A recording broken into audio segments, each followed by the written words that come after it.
এডিডাসের একটা মার্কেটিং অফিসারকে আফ্রিকাতে পাঠানো হয়েছে যে আপনি আফ্রিকাতে গিয়ে জুতার ব্যবসা শুরু করেন। তো সে গিয়ে দেখে যে আফ্রিকার মানুষ জুতোই পরে না, গরমকালে যে কাম্বলের ব্যবসা করেন তাহলে হবে না। Understand the pulse of the people. ব্যবসা করার ক্ষেত্রে পরিশ্রমের কোনো বিকল্প নেই। ব্যবসায়ী হওয়ার জন্য বিজনেসম্যান যে আমরা যে শব্দটা বলি, শব্দটা প্রত্যেকটা বর্ণে প্রত্যেকটা ওয়ার্ডে এক একটা যোগ্যতার কথা বলেছেন। যেমন বি মানে তোমাকে বি পজিটিভ। ব্যবসায়ী হওয়ার জন্য সবচেয়ে গুরুত্বপূর্ণ হচ্ছে পজিটিভিটি থাকতে হবে, পজিটিভ, নিজেকে পজিটিভ করতে হবে। আমরা বাঙালি হিসাবে একটু নেগেটিভ, কারণ আমাদের জাতীয় গেলে হাডুডু। আমরা হাডুডু দেখবেন, হাডুডুর সাথে আমাদের সংস্কৃতি একটা মিল আছে। হাডুডু দেখবেন পাঁচজন দাঁড়িয়ে থাকলে একজন গিয়ে খোঁচা মারে, আবার এই কি বলে একজন আগালে পাঁচজন গিয়ে তাকে ধরে ফেলে। মানে আমাদের জাতীয় সংস্কৃতি হচ্ছে এমন। এই জন্য আপনারা সবসময় পজিটিভ থাকবেন।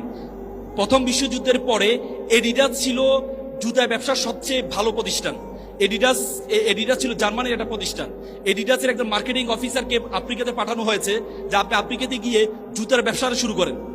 তো সে গিয়ে দেখে যে আফ্রিকার মানুষ জুতোই পরে না। তখন এডিডাসের মার্কেটিং অফিসার ফেরত আসছেন যে স্যার আমি কি জুতা বিক্রি করবো, সেখানে তো মানুষ কি করে না, জুতোই ব্যবহার করে না। পরবর্তীতে দ্বিতীয় বিশ্বযুদ্ধের পরে আমেরিকার নাইক জুতা ব্যবসায়ী তাদের মার্কেটিং অফিসারকে পাঠালো আফ্রিকায়। তিনি গিয়ে আফ্রিকা দেখেন যে মানুষ জুতা পরে না। তিনি চিন্তা করলেন আমি যদি এদেরকে জুতা পরা শিখাতে পারি, এদেরকে জুতার ফজিলত সম্বন্ধে জানাইতে পারি যে জুতা পরলে কি কি উপকার, তাহলে আমি এখানে সবচেয়ে বেশি ব্যবসা করতে পারবো। মার্কেটিং অফিসার 3 মাস আফ্রিকা অবস্থান করেছে। অবস্থান করে তাদেরকে জুতার ফজিলত সম্বন্ধে শিখে পরবর্তী দেখা গিয়েছে পুরো বিশ্বে নাইক যা ব্যবসা করেনি তার চেয়ে বেশি ব্যবসা করেছে আফ্রিকাতে। তো সুতরাং আপনাদের be positiveness is very important. তারপরে বিজনেসের পরবর্তী যেই এই গুণের কথা বলেছেন, you understand the pulse of the people, pulse of the customer.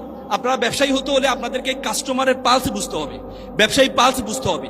আপনি যদি যেখানে গরমকালে যে কাম্বলের ব্যবসা করেন তাহলে হবে না। আপনাকে বুঝতে হবে আপনি যে এই পণ্যটা কার কাছে গিয়ে নিয়ে যাবেন। আপনাকে পালস। একবার একটা বাবা একটা ছেলেকে একটা পাথর নিয়ে বাজারে পাঠালো, যাও তুমি এই পাথরটা বিক্রি করে আসো। সে প্রথমে গেল একটা দোকানে, বলে যে আমি পাথরটা বিক্রি করতে চাই। বলে যে তোমার পাথরটা আমি তোমাকে 100 টাকা দিব। পরবর্তী সে আরেকটি দোকানে গেল, বলে যে আমি এই পাথরটা বিক্রি করতে চাই। এটা ছিল একটা স্বর্ণের দোকান। তিনি বলে হ্যাঁ তোমাকে আমি এটা 1000 টাকা দিব।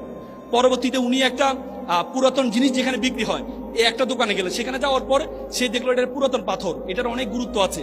সে বলে এটাকে তোমাকে আমি পাই 1 লক্ষ টাকা দিব। তখন ছেলেটা ফেরত আসলে বাবাকে বললো, বাবা কে বলেছে 1000 টাকা, কে বলেছে 100 টাকা, কে বলেছে 1 লক্ষ টাকা, কারণ কি?